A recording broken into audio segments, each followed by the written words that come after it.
شروع اللہ کے نام سے جو بڑا مہربان نہایت رحم کرنے والا ہے۔ معاذ بن جبل رضی اللہ عنہ فرماتے ہیں کہ میں نے عرض کیا یا رسول اللہ، مجھے کوئی عمل ایسا بتا دیجئے جو مجھ کو جنت میں لے جائے اور دوزخ کی آنکھ سے محفوظ رکھے۔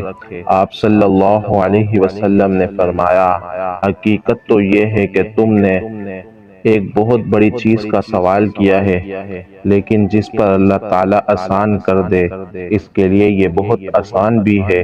پھر فرمایا، اللہ تعالیٰ کی بندگی کرو اور کسی کو اس کا شریک نہ ٹھہراؤ، نماز پابندی سے ادا کرو، زکوٰۃ دو، رمضان کے روزے رکھو اور خانہ کعبہ کا حج کرو۔ پھر اس کے بعد فرمایا، اے معاذ، کیا تمہیں خیر و بلائی کے دروازے تک نہ پہنچا دوں؟ تو سنو، روزہ ایک ایسی ڈھال ہے جو گناہوں سے بچاتی ہے اور دوزخ کی آنکھ سے محفوظ رکھتی ہے، اور اللہ کی راہ میں خرچ کرنا گناہوں کو اس طرح مٹا دیتا ہے جیسے پانی آگ کو بجھا دیتا ہے، اور اسی طرح رات یعنی تہجد میں مومن کا نماز پڑھنا گناہ کو ختم کر دیتا ہے۔ پھر آپ نے یہ آیت تلاوت فرمائی جس میں تہجد گزاروں اور رات میں اللہ کی عبادت کرنے والوں کی فضیلت بیان کی گئی ہے، اور اس پوری آیت کا ترجمہ یہ ہے، ان مومنین صالحین کے پہلو رات میں بستروں سے الگ رہتے ہیں اور وہ اپنے پروردگار کو خوف و امید سے پکارتے ہیں، اور جو مال ہم نے ان کو دیا ہے اس میں سے وہ اللہ کی راہ میں خرچ کرتے ہیں۔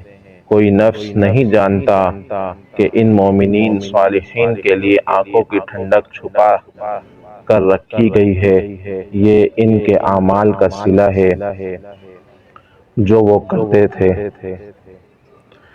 پھر رسول اللہ صلی اللہ علیہ وسلم نے فرمایا، کیا تمہیں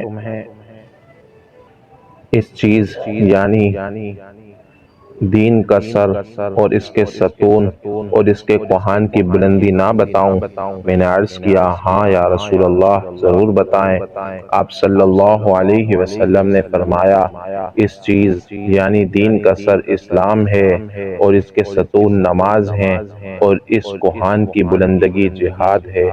پھر آپ صلی اللہ علیہ وسلم نے فرمایا، کیا تمہیں ان تمام چیزوں کی جڑ نہ بتاؤں؟ میں نے عرض کیا، ہاں اے اللہ کے نبی، ضرور بتائیں۔